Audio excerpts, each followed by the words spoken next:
तो मैं अब चूंकि जो ये जनरेशन है इसने पाकिस्तान इंडिया वॉर देखी, जैसे यूक्रेन रशिया वॉर देखी, इसराइल फ़लस्तीन और उसके बाद अब ईरान जो इसराइल की वॉर हुई। तो अब जो यूथ में है वो अवेयरनेस एक मुख्तलिफ़ किस्म की है। आज से पहले अगर देखा जाए तो उस तरह से मीडिया एक्सेस नहीं थी, जो यूथ थी उस तक इस तरह से जो चीज़ें थी वो मुंतकिल नहीं हो पाई और उनका उस तरह से नैरेटिव जो है वो नहीं बन पाया। मगर आज के अगर यूथ को देखें तो उनका एक स्ट्रॉन्ग नैरेटिव है। They know what is right and they know who is doing and who is the culprit, they actually know. तो अब आपको लगता है कि जब आने वाले दिनों में और आने वाले जो साल हैं इनमें जो रजीम चेंज आएगी, इसके अंदर जो यूथ है वो अपना किरदार जो है वो बखूबी जो है वो निभाएगी और एक स्ट्रॉन्ग नैरेटिव के साथ जो है वो सामने आएगी और जो भी हुकूमत बनेगी उसमें इनका जो इलेक्टेबल वोट होगा वो काउंट होगा। ये आई थिंक ये बिल्कुल हर लिहाज से है। एक तो देखें, अनफॉर्चुनेटली अगर आप देखें कि जो military power specially gulf war onward, अगर आप देखें so called war on terror की शुरू इसके बाद उसमें ज्यादातर 90% तो मुस्लिम वर्ल्ड ही इफेक्ट हुआ था। आप एक तरह से शुरू हो जाए, you start from north Africa, उसमें लीबिया है या सीरिया, फिर इराक है, मिस्र पे भी अटैम्प्ट हुई, आपको याद होगा एक रजीम चेंज और क्यास हो गया था। उसके बाद टर्की में अटैम्प्ट हुई, फिर ईरान लगातार लड़ाई लड़ता है, पाकिस्तान पिछले 40 साल से लड़ रहा है इनके साथ। सिर्फ अभी साउथ ईस्ट एशिया किसी हद तक बचा हुआ है। बाय एंड लार्ज ये जो बेल्ट है इसमें ये शोरश रही है। तो एक बैटल हार्डनिंग भी हुई है बच्चों की, which is plus and minus, कि उन्होंने इनकी कंडीशनिंग हो गई। देव सीन जो टर्मोइल है, देव सीन बैड टाइम, अल्लाह करेगा अच्छा टाइम आएगा। दूसरा आई थिंक जो इंटरनेट की वजह से अवेयरनेस है, सिर्फ ये है कि बिविल्डरमेंट नहीं होनी चाहिए, क्योंकि I seen youth spending lot of time और सोशल मीडिया जो फजूल चीज़ों पे, कि आप चीज़ों का इदराक करें। देन बेसिकली आप जो AI है, इंफॉर्मेशन टेक्नोलॉजी है, उसमें अबूर हासिल करें। अभी हमारे ही बच्चे थे, आई थिंक मार्शल आसिम ने मेंशन भी किया कल चीज में, जो हैकिंग की है पाकिस्तानी यूथ ने इंडिया की वॉर। तो दिस इज और आई एम श्योर इसमें इंजीनियरिंग है, हेल्थ साइंसेज है, बाकी है, तो उसमें आप करें और बड़ा इजी हो गया। तो आपके ओशन ऑफ नॉलेज है, आपने सिर्फ उसमें से पानी निकालना है अपने इस्तेमाल का। तो उस तरफ जाएं, डेवलप करें। मिडिल ईस्ट में अच्छे इनिशिएटिव्स हैं, सऊदी अरेबिया ने आई थिंक दिया हुआ डेवलपमेंट की तरफ जा रहे हैं, यही है, and then they can share it with जो है बाकी काम। इसमें अफ्रीका में हमारे ब्रदर्स हैं, then offer to rest of the world. मेरे ख्याल में यूथ इज मोर अवेयर और अपने राइट्स के लिए भी, और उनको भी समझ आ गया है कि जो प्रेशर से अगेंस्ट कैसे खड़ा होना है, अपने हाथ के लिए कैसे लड़ना है।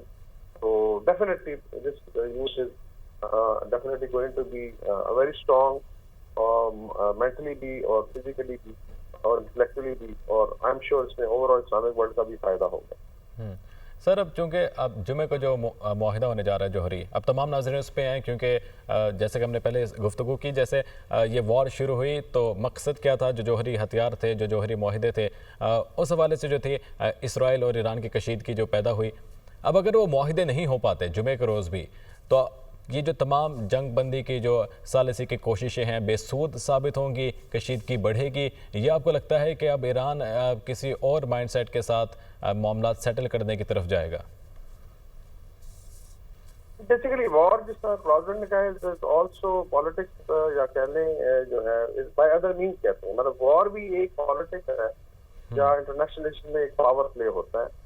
और लेकिन चूंकि लगातार आप नहीं चला सकते, तो have to and then you go on to negotiating table, और फिर चूंकि इसमें बैरल ऑफ द गन से फैसला होता है, फिर आपने देखना दोनों साइडों के क्या हालात। मैंने आपको बता दिया है कि today Israel is a defeated entity, वरना कभी नहीं आते वो। तो they were going for a regime change operation.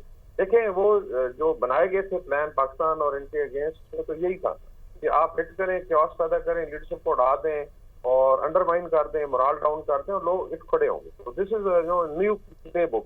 पहले ये था कि अवाम के जरिए आपने कहा कदाफी को गिराया गया, या लेट्स से मिस्र में कोशिश की गई या अरब स्प्रिंग की, but this is a different now ball game कि आप कन्वेंशनल वेपन यूज करके and then you bring kind of और रजीम चेंज। बड़ा I think I would say कि बड़ा सॉफ्ट वर्ड है फॉर अ वेरी हॉरिफिक अगर आप देखना रजीम चेंज के साथ इराक को देख लें, आज ऑलमोस्ट 3 हिस्सों में डिवाइडेड है। सीरिया को देख लें, 3-4 हिस्सों में इस वक्त ऑपरेट कर रहे हैं। लीबिया में ट्राइब्स की हुकूमत है, कोई समझ नहीं आ रही, ना वहाँ कोई कोर्ट्स काम कर रही हैं, ना कोई इंजीनियर्स हैं या डॉक्टर्स हैं, because ultimately it is divided I would say. तो ये आई थिंक खुदा न खास्ता ईरान में अगर ये कामयाब हो, तो जस्ट इमेजिन 9 करोड़ की आबादी है और पाकिस्तान से डबल उसका एरिया है। क्या तबाही बर्बादी होती पूरे रीजन। तो इसका मतलब है कि ये अटेम्प्ट हुई, इसमें ठीक है न्यूक्लियर वेपन्स में इराक की वेपन्स ऑफ मास डिस्ट्रक्शन का बहाना करके चढ़ाई की गई थी और it took them almost 10 years Saddam Hussain को गिराने में। लेकिन आप देख लें कि वो बाद में खुद मानते हैं ये झूठ था। जस्ट इमेजिन कि जी हमने झूठ बोला था और सब पता नहीं था, टोनी ब्लेयर ने भी कह दिया। तो this is I think very very and then they get away with it. तो इसमें आई थिंक जो अभी बैठेंगे मुज़ाकरात की टेबल पे, one I think Iran will be entering from a very strong position. और अगर अमन की तरफ चीजें जाती हैं और कोई अच्छा अरेंजमेंट इसका हो सकता है, जिस तरह JCPOA पे इनकी एग्रीमेंट थी और उसमें फिर मुनाफिकत ना हो वैसे कि आप मुआहदा करें उसके बाद अपनी मर्जी से निकल जाएं, एनवायरनमेंट को देखें और फिर उसके बाद आप जो है जो जैसे मुआहदे को उठा के परे मारे। ये नहीं होना चाहिए। शुड नॉट बी जो है फिर एक उसके पास जारी हो चीजें। आई थिंक सिर्फ जा सकती है। मेरे ख्याल में इस वॉर ने काफी सारी चीजें जो है वो सामने लाई है। एक तो जो वेस्ट की हेजेमनी थी वो चेक हो गई है। ज़ायनिस्ट लॉबी की जो हेजेमनी थी और इजराइल का जो ऑरा था ऑफ सो कॉल्ड इनविजिबिलिटी वो खत्म हुआ है। लोगों के जहनों में अभी चीजें जो है उसका डर खौफ खत्म हो गया और ये सबसे बड़ा लॉस है। अभी अमेरिका को एडवाइस ये कर रही है इनकी लॉबी की कि अगर आप जाते हैं वॉर में, मैं सिर्फ एक मिसाल देता हूँ, आई एम नॉट सेइंग कि इस तरह होगा। Let's say you are posting of 3 aircraft carrier group है ना आपके, तो आजकल जो हाइपरसोनिक सिस्टम है पाकिस्तान के पास भी है, ईरान के पास, मैं ईरान की बात करता हूँ, वो 1 घंटे में they can hit 3 aircraft carrier. Just imagine कि एक सुपर पावर फिर किधर जाएगी if their ship start getting hit. हूथियों ने ठोकना शुरू कर दिया था ईरान की तो मिसाइल पावर बहुत ज्यादा। सो आई थिंक ये सारी पोस्टरिंग और वेंचरिंग हम ये कर देंगे तो ये स्पेस में डोमिनेंस है। दिस इज ये पुरानी बातें हैं। तो इट्स वेरी डिफिकल्ट कि इतने बड़े मुल्क को आप करें। तो इसका मतलब है कि आपका थोड़ा बहुत जो ऑरा है, आपकी जो दहशत है वो खत्म हो जाएगी। मैं तो मोदी को भी कहता हूँ कि एक चवल आदमी, तुम्हारा कुछ ना कुछ तो डर खौफ था साउथ एशिया में, आपने ये अटेम्प्ट की और देन आगे से मुंह तोड़ दिया। तो आपका सारा देखें अभी Bangladesh, Nepal, Sri Lanka, they become very confident. तो कई दफा जो वॉर है या मिलिट्री पावर है उसका नुकसान भी होता है। तो मेरे ख्याल में Iran will enter from a strong position और फिर चीजें आप लिखवाएं, फिर इसराइल की उस पर भी चेक करें न्यूक्लियर पावर और जो इसने बदमाशी मचाई किस तरीके से उसको रोका जाएगा।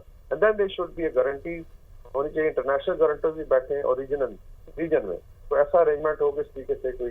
एंड आई थिंक फाइनली वही है, it has to be an Islamic NATO आप बनाएं और पीसफुल पर्पस के लिए हम किसी पे असॉल्ट नहीं करेंगे, लेकिन हम पे बदमाशी नहीं होनी चाहिए।